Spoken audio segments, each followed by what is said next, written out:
Hi there. Welcome to Productivi-Tree. I'm Santi Tacoronte, and I'm here to help you succeed and be happier. In each episode, we'll explore new ways to work smarter, manage your time better, and grow as a person. We'll share fresh ideas, find ways to improve, and help you become your best self at work, in life. Join me as we learn and grow together on Productivi-Tree.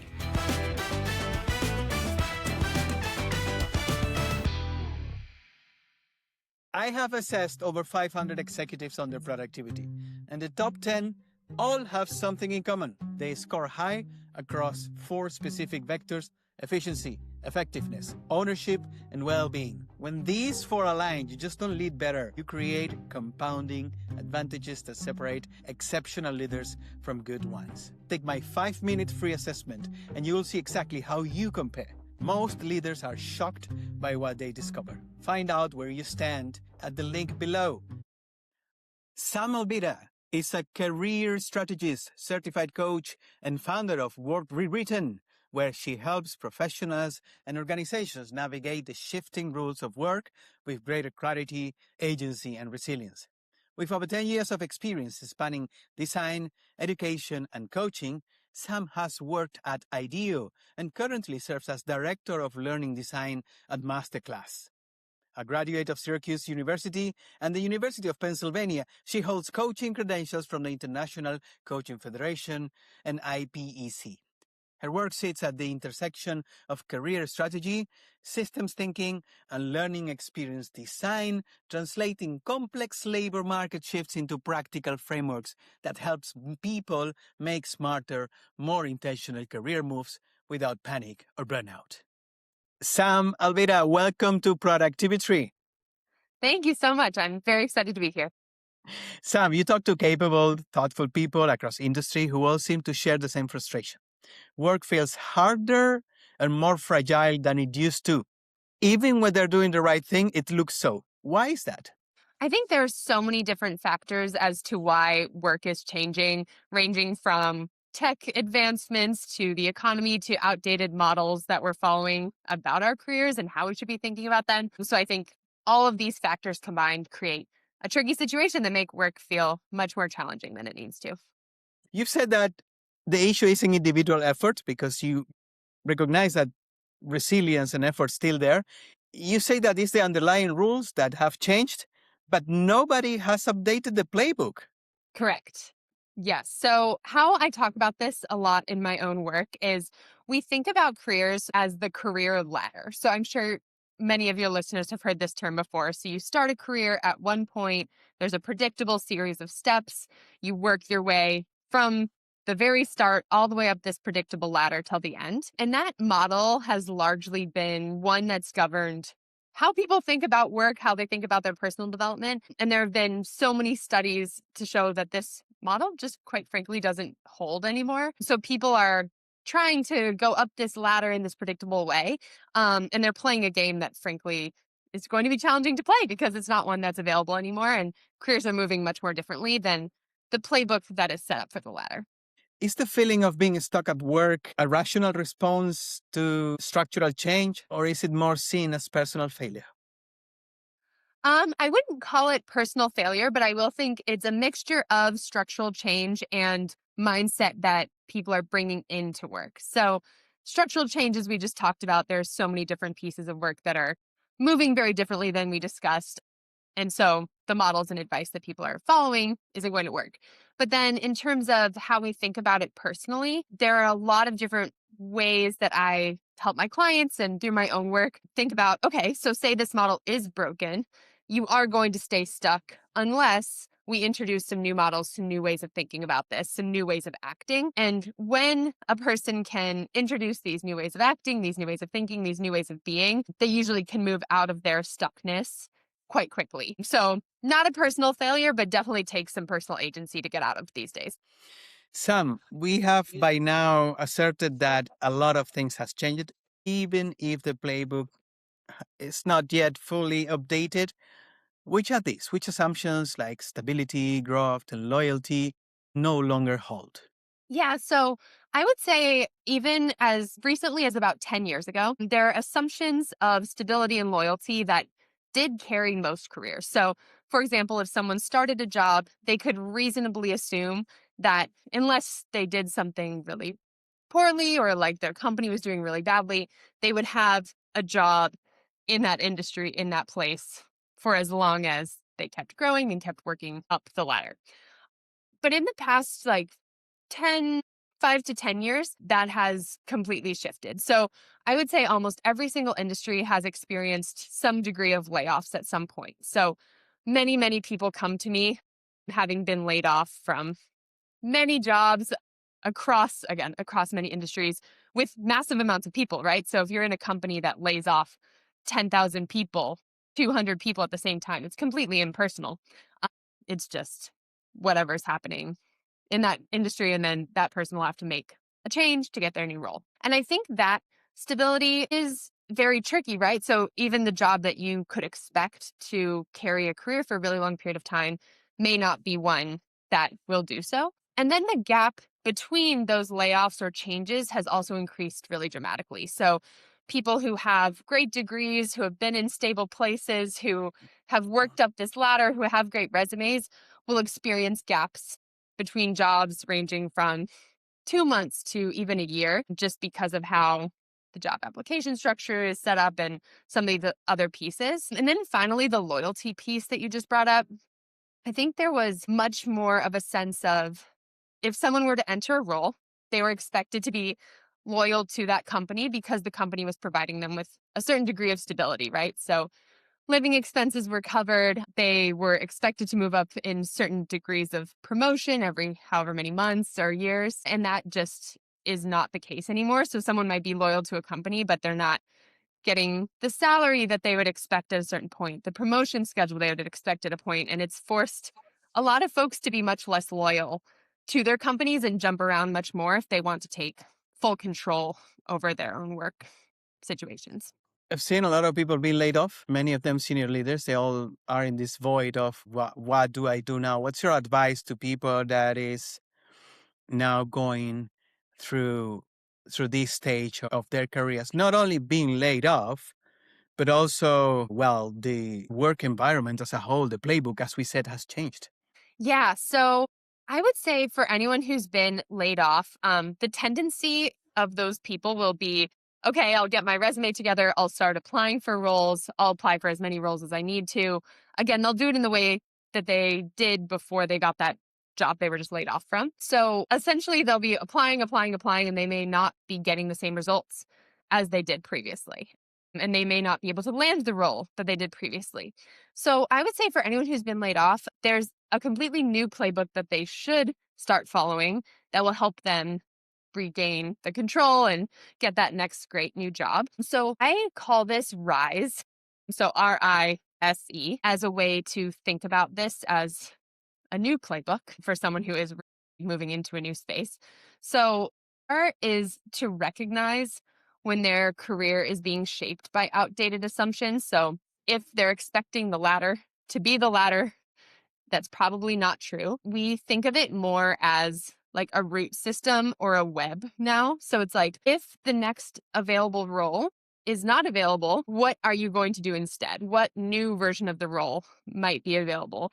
How has tech changed your role, your world? How might you learn the skills you need to learn in order to be as competitive as possible? So that's that R. And then I, we call initiate. So that's building multiple low risk paths um, around their existing strengths and testing out new pathways. So, for example, if one path is use resume to apply for job and that path isn't working, then what's the other path they might take? So, this could look like maybe they start, as you were saying, a Substack to share about their knowledge in whatever pathway. Maybe they're doing different types of networking events. Maybe they're speaking on podcasts. Maybe they're doing anything to show that their value is modern and available to people today. S is serve.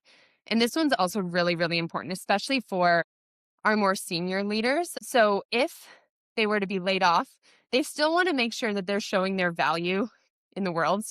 This could be anything from showcasing their expertise on LinkedIn. This could be helping people through a mentorship opportunity. It could just be looking like being very engaged in the community and being really helpful as they're building their next step. This is really, really key. It helps people a lot as they're thinking through their next phase. And then E is evolve. And this one is a tricky one, but it's using a repeatable practice to keep yourself relevant as work continues to change. So all of us are going to be impacted by the tech that is coming. So AI is going to change all of our jobs in some way, right? Maybe not take our job fully, but it will change it. So even thinking about like, okay, so say this is true, what might I need to do to my own work, to my own role to keep evolving so I'm relevant and my work is relevant and everything I'm doing is relevant as the world continues to change, regardless of how I feel about AI and what it's doing to the workforce. Mhm. Sam, in this unfortunately polarized world, career advice tend to sound like one extreme that is follow your passion, and the other one, which is more the dystopian of robots are coming, everybody's gonna lose their jobs. Where are you in this spectrum of career advice at the very moment? Yeah, so I will say I'm probably right in the middle. I don't usually like to exist on either of those extremes for a number of reasons. Happy to share why. I think I can start with the robots are coming side and then we'll go to the passion side. But I mean, there's so much noise about AI and what it's going to be doing to everyone's work, how the robots are going to be replacing all of our jobs and et cetera, et cetera, et cetera. And there have been very real implications to AI already. I mean, we see it very clearly in the entry level job market right now, where I think entry level postings are down about 40 to 50% as companies are trying to use AI to replace that entry level workforce. But at the same time, we're seeing a bit of a shift back. I know IBM last week announced that they are rehiring their entry level workforce because they need that next generation ready to go and able to continue to work at places like IBM moving forward. So I think a lot of companies are going to try a lot of different AI tools. We'll see how well that works. I think for certain industries, it's going to work, unfortunately, very well, and for others, less so. But I think regardless, like what I was saying before, so say AI is going to be really impacting that entry level workforce. If someone was an entry level worker, what they should do is not just sit there applying to the same jobs and hoping for better results. They're going to need a new strategy and potentially to pivot into something else, to think about new ways to apply their skills, potentially even get really, really good at using the AI tools that may Hmm. help them land a role at the company that is potentially not hiring their role as it exists now. And I will say, like, I'm not going to be the one making the prediction about where the future is heading. All I'm saying is I do think there are plenty of opportunities and a lot of really cool ways for anyone at any phase to lean into that future, regardless of what's happening. So I will say that I don't think it's a hopeless landscape by any means. And when I coach or work with people, that's kind of how we position it of like, okay, this might be happening. Sure, we can acknowledge that. What are we going to do about it? And then on the other side, the follow your passion side. This is a really tricky one, and it's something that I hear a lot in the career coaching space, and one that I have clients fairly frequently come to me being like, I don't know what my passion is. Like, how am I supposed to move forward? And I'm always like, truly don't worry about it. You don't need to know.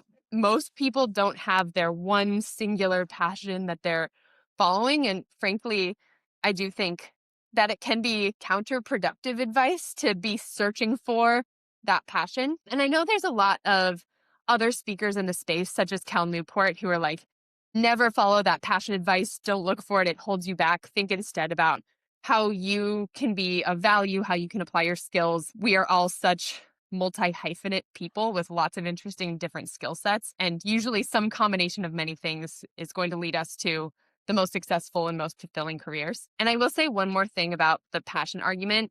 Sometimes it's also oversimplified. So for example, I'm a big runner. I love running marathons. My work has absolutely nothing to do with that. I don't talk about running. I mean, besides right now, obviously, but I don't think about it. I don't talk about it. I don't need to have that passion of my life inform my work. And I think a lot of, especially younger folks, and I totally understand why, are like, I like running. I should work in the space of running. Maybe it's being a coach. Maybe it's working for a brand. Maybe it's doing something like that. And if that works, fantastic. But I would say it might be a slightly oversimplified version of what might be the most fulfilling long term. Sam, we as humans, we need stability. We need a nest. We need a bit of a comfort zone. What, in the absence of previous job stability, as you said before, how does job stability look like now and in the future? Yeah, that's a great question. Also one I get frequently. And how I generally answer this is don't ever rely on one single path to provide you with stability. So, what this might look like is someone works at a good company, they've got good benefits now.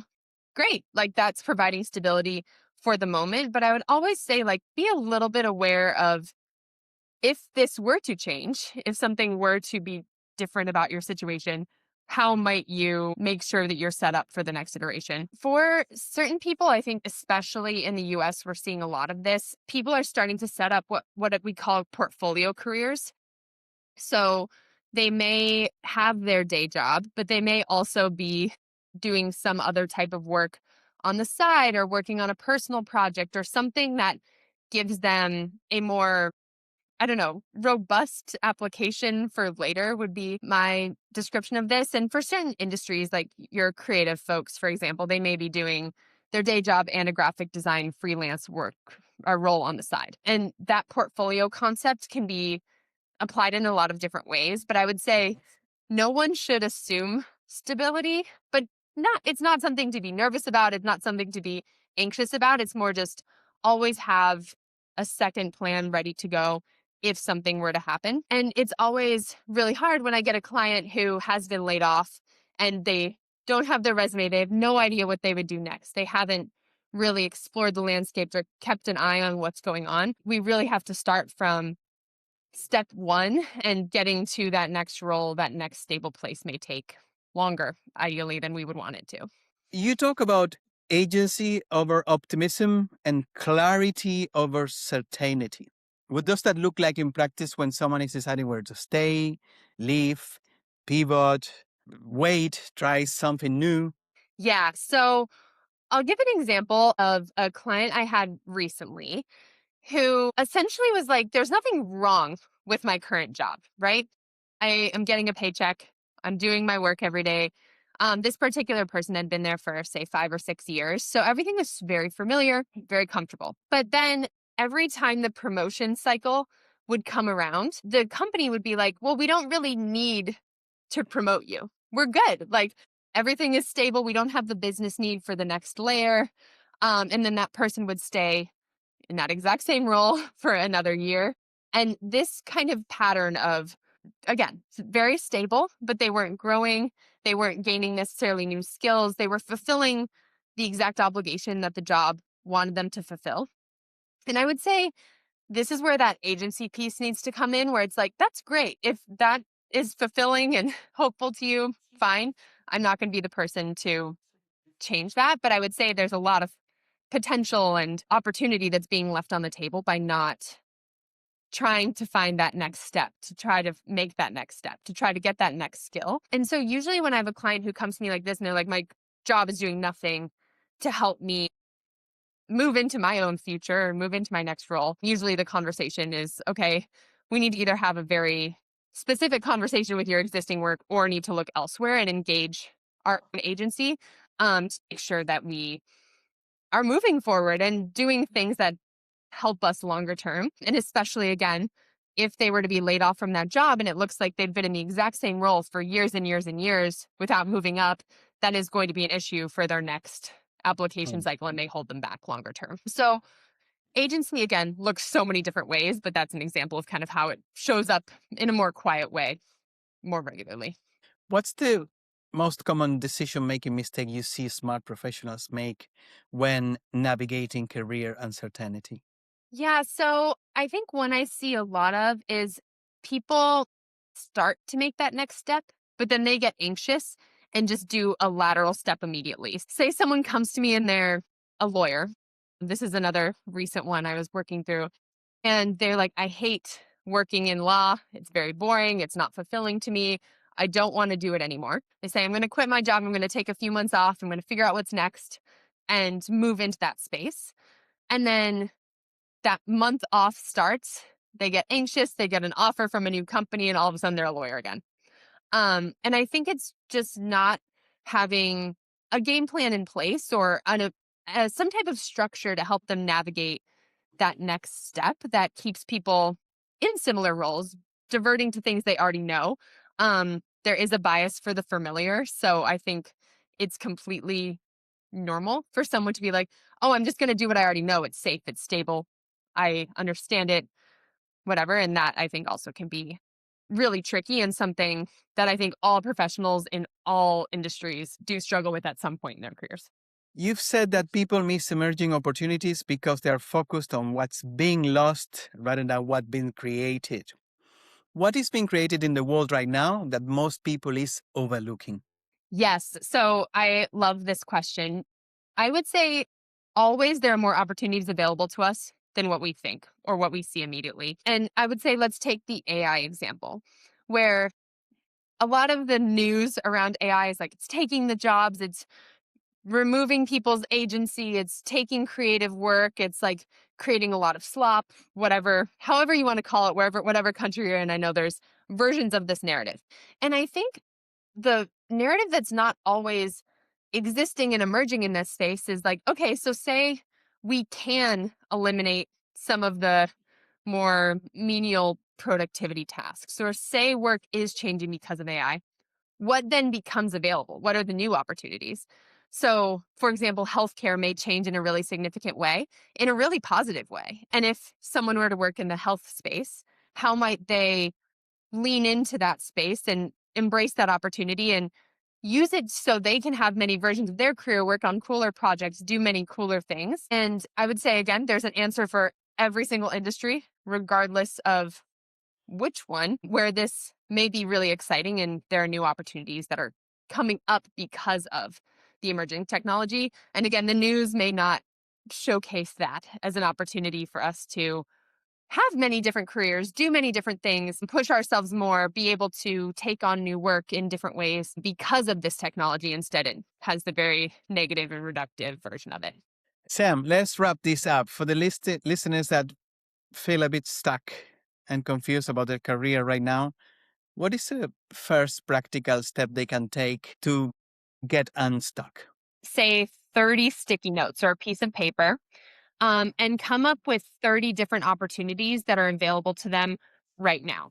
And usually, most clients will be a little bit resistant to this. They'll be like, why do I need to do this? I can't think of even one opportunity. And then when we really start pushing them to brainstorm, 20, 30, 40, 50 things start coming up.